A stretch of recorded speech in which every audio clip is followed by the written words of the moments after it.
اور جو ہر بات کو بھول جاتے ہیں وہ بھی ہوتے ہیں۔ بحیثیت نظام کے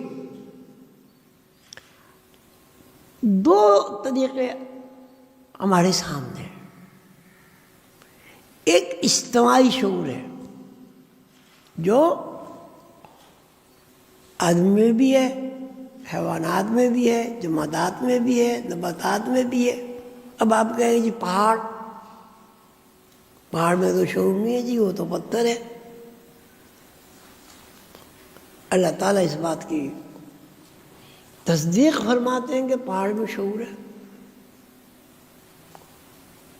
اِنَّا عَرَضْنَا الْأَمَانَةَ، ہم نے اپنی امانت پیش کی عَلَى السَّمَاوَاتِ، سماوات کے اوپر۔ تو اس مطلب سماوات کے اندر جتنی بھی مخلوقات ہیں سب میں شعور ہے۔ اگر شعور نہ ہو تو امانت کا پیش کرنا یا نہ پیش کرنا یہ تو بات بڑی عجیب سی ہو جائے گی۔ اللہ تعالیٰ اپنی امانت پیش کر رہے ہیں، تو جس پر بھی امانت وہ پیش کی جا رہی ہے اس کو ہم یہ نہیں کہہ سکتے اس کو شعور حاصل نہیں ہے۔ اِنَّا عَرَضْنَا الْأَمَانَةَ عَلَى السَّمَاوَاتِ وَالْأَرْضِ وَالْجِبَالِ، کہ ہم نے اور اپنی امانت پیش کی سماوات کو۔ سماوات سے مراد سماوات ایک، اگر آپ کہہ دیجیے سماوات ایک بساط ہے تو آسمان تو بھائی سات ہے، تو اگر ہم بساط ہی کہتے ہیں تو سات بساط ہوئی۔ ہر بساط پر مخلوق بھی ہے اور پتہ نہیں کیا کچھ ہے۔ اللہ تعالیٰ توفیق دیں تو وہ معلومات بھی حاصل ہو جاتی ہیں کہ آسمانوں میں کیا چیزیں ہیں۔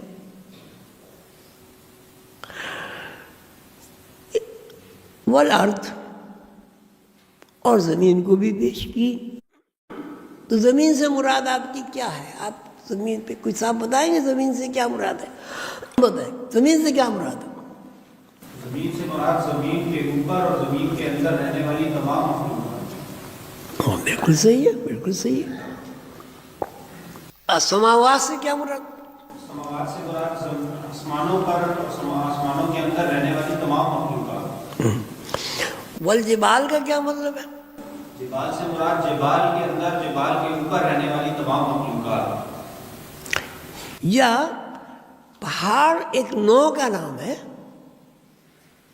اب اس میں معدنیات بھی آ گئی، اس میں جناب کیا کہتے ہیں یہ سارے جواہرات بھی آ گئے، پتھر بھی آ گئے، سب اس سے ریلیٹڈ ہے جبال سے، یعنی وہ ایک مخلوق ہے۔ یہ بس ٹھیک، وہ ایک مخلوق ہے۔ تو ہر جب اللہ تعالیٰ نے کہ میں نے اپنی امانت سماوات کو پیش کی، ارض کو پیش کی اور جبال کو پیش کی، کا مطلب یہ کہ یہ تینوں زون اور اس زون میں جو کچھ بھی ہے یعنی مخلوقات آباد ہیں وہ سب باشعور ہے۔ اب سماوات کا مطلب یہ ہوا کہ سماوات میں فرشتے بھی ہیں، فرشتوں کو کے اندر بھی شعور ہوگا۔ جیسے زمین، اللہ تعالیٰ نے زمین کو ہم نے شعور بخشا، زمین میں شعور بخشنے کا مطلب یہ نہیں مٹی کو شعور بخش دیا گیا، بلکہ مٹی کو بھی شعور ہے، مٹی کو بھی شعور ہے۔ لیکن زمین کے اوپر جتنی بھی مخلوقات ہیں سب کو شعور ہے، آسمانوں میں جتنی بھی مخلوقات ہیں سب کو شعور ہے۔ پہاڑ سے مراد یہ جتنی بھی معدنیات ہیں، جو بھی کسی بھی صورت سے پہاڑ سے ریلیٹڈ ہے سب کو شعور ہے۔ اچھا، دوسری بات یہ ہے کہ کسی چیز کا انکار کرنا یا کسی چیز کا اقرار کرنا اسی وقت ممکن ہے جب آپ کے اندر قبول کرنے اور قبول نہ کرنے کی صلاحیت موجود ہو اور اختیار بھی موجود ہو.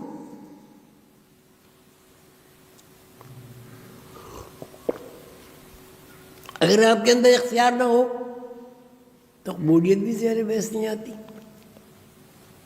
انکار بھی زیر بحث نہیں آتا. اب ہم یوں کہیں گے کہ کائنات میں جو بھی کچھ ہے سب کو اللہ تعالیٰ نے شعور بخشا ہے، سب کو شعور عطا فرمایا ہے. اس میں وائرس بھی ہے، بیکٹیریا بھی ہے. وائرس کے علاوہ بھی کوئی ایسی جراثیم ہوں گے جن کا ابھی تک نام ہی نہیں رکھا گیا، ان کو بھی شعور ہے. اب بیکٹیریا بڑھتا ہے، وائرس بڑھتا ہے، اس کی نسل کشی ہوتی ہے.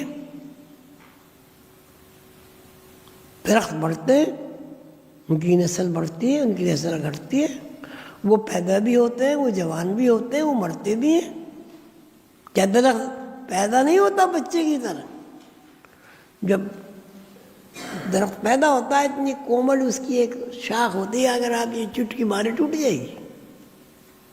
پھر جب وہ جوان ہوتا ہے تو اس کے اوپر 10 آدمی کلاڑیاں چلاتے ہیں تب بھی نہیں کٹتا ہو. یہی بچے کا حال ہے ہمارے. جب ہمارا بچہ پیدا ہوتا ہے چھوٹا سا، کتنا نازک ہوتا ہے، پھر وہ تنوً جوان ہو جاتا ہے. پہاڑ بھی پیدا ہوتے ہیں. تو ابھی میں نے آپ کو ذکر کیا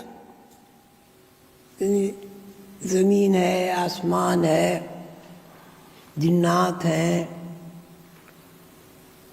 موارد ثلاثہ ہے،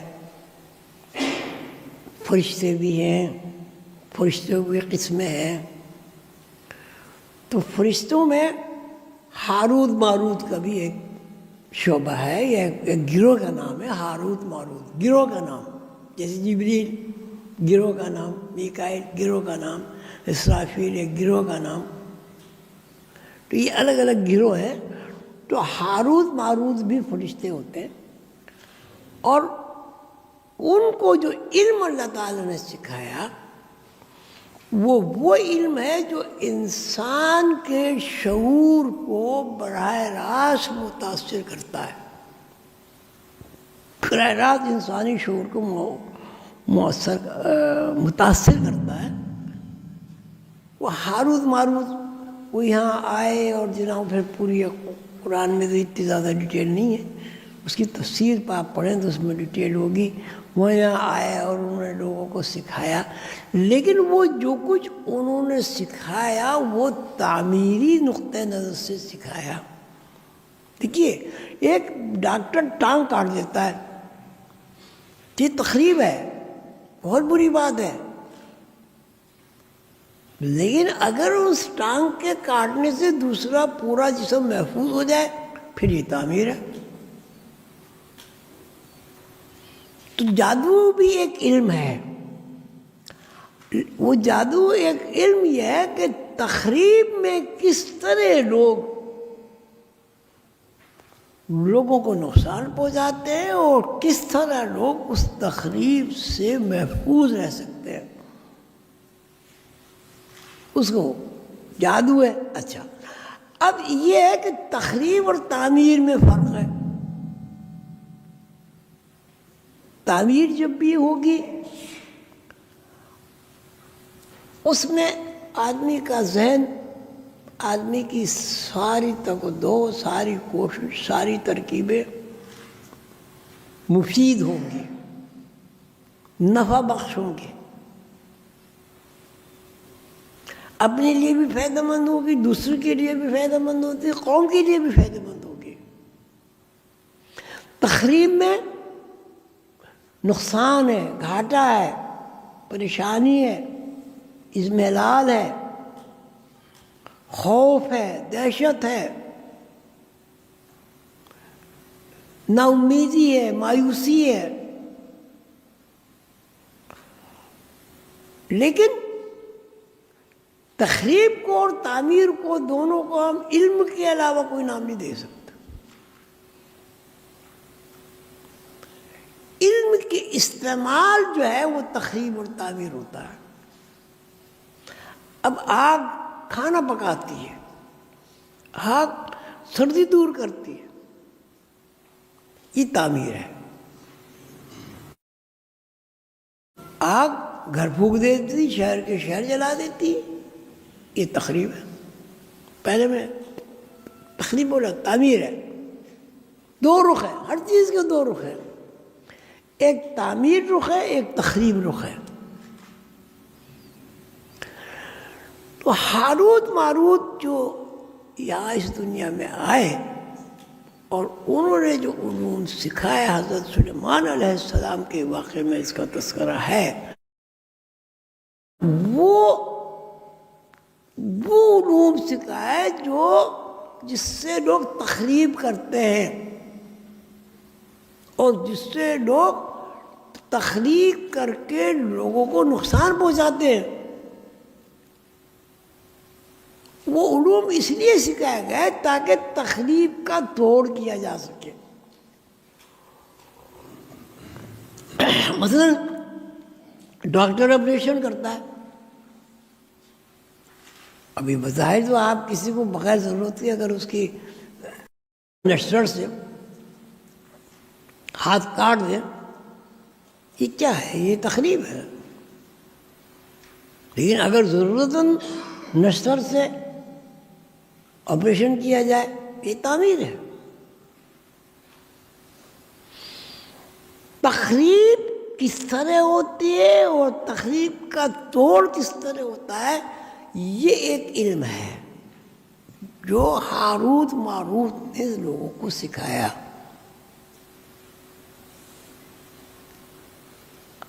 بعد میں اس میں تعریف ہو گئی اور لوگوں نے اس کو کیا کہتے ہیں تخریب میں استعمال کرنا شروع کر دیا. کوئی بھی رخ ہو، تعمیر ہو یا تخریب ہو، دونوں میں آپ کو علم کا سہارا لینا پڑے گا. علم کے بغیر نہ تخریب کی تکمیل ہوتی ہے اور علم کے بغیر نہ تعمیر کی تکمیل ہوتی ہے. آپ گھر بناتے ہیں یا اس میں تعمیر میں جو بھی کچھ آپ کریں گے وہ علم نہیں ہے. اس کو کیا کہیں گے؟ جو بلڈنگ مسجد بن کے کھڑی ہو گئی ہے، یہ کیا تعمیر ہے نا، علم ہے نا. تو اسی صورت سے کسی ایک عمارت کو گرایا کیسے جائے، یہ بھی ایک علم ہو گیا. لیکن اگر وہ علم تعمیر میں کام آ رہا ہے، وہ مثبت رجحان ہے، نیکی ہے، فائدہ مند ہے، اللہ کے رسول کے لیے پسندیدہ ہے. اور اگر کوئی علم نقصان دے، مطلب جیسے میں نے ابھی آگ کی مثال دی، آگ سے آپ کھانا پکائیں، یہ کیا ہے؟ تعمیر ہے. اسی آگ سے آپ کسی کا گھر جلا دیں، آگ کا جو وصف ہے جلانا وہ اپنی جگہ قائم ہے. آگ کے وصف کو آپ نے کس لیے استعمال کیا، آگ کے وصف کو آپ نے کس طرح استعمال کیا، یہ تخریب اور تعمیر ہے. اگر آپ نے آگ کے وصف کو کھانے پکانے میں استعمال کیا، سردی دور کرنے میں استعمال کیا، یہ تعمیر ہے. اگر آگ سے آپ نے کسی کا گھر جلا دیا، شہر کو آگ لگا دی، یہ تعمیر ہے. لیکن آگ کا جو جلانے کا وصف ہے آپ اس کو برا نہیں کہہ سکتے. اگر آگ کے اندر جلانے کا وصف موجود نہ ہو تو آپ کا کھانا نہیں پکے گا. کھانا پکنے کا مطلب ہی یہ ہے کہ آگ نے جلا دیا پانی کو. جب آپ نے گوشت پکایا، اس میں پانی ڈالا ہنڈیا میں، نیچے آگ جلائی، تو آگ نے کیا کام کیا؟ پانی کو جلایا، بھاپ بنایا، ہیٹ پیدا کی. وہ ہیٹ اس کے اندر شامل ہو گئی گوشت کے اندر، اس نے اس کے جو اس کے کیا وہ جو ریشے ہیں اس ریشوں کے اندر وہ داخل ہو کے اس نے اس کو کھانے کے قابل بنا دیا، الگ الگ کر دیا۔ اب آپ یہ نہیں کہہ سکتے صاحب آگ نے تو آگ ہونے ہی نہیں چاہیے تھی، آگ ہی نہ لگتی، کوئی کسی کو آگ سے جلا ہی نہیں سکتا تھا۔ تو اگر آگ کے اندر جلانے کا وصف نہ ہوتا تو کھانا بھی نہ پکتا، کھانا کیسے پکتا؟ آگ کسی بھی چیز کی ہو، کوئلے کی ہو، لکڑی کی ہو، بجلی کی ہو، گیس کی ہو، کسی کی بھی ہو، آگ آگ ہے۔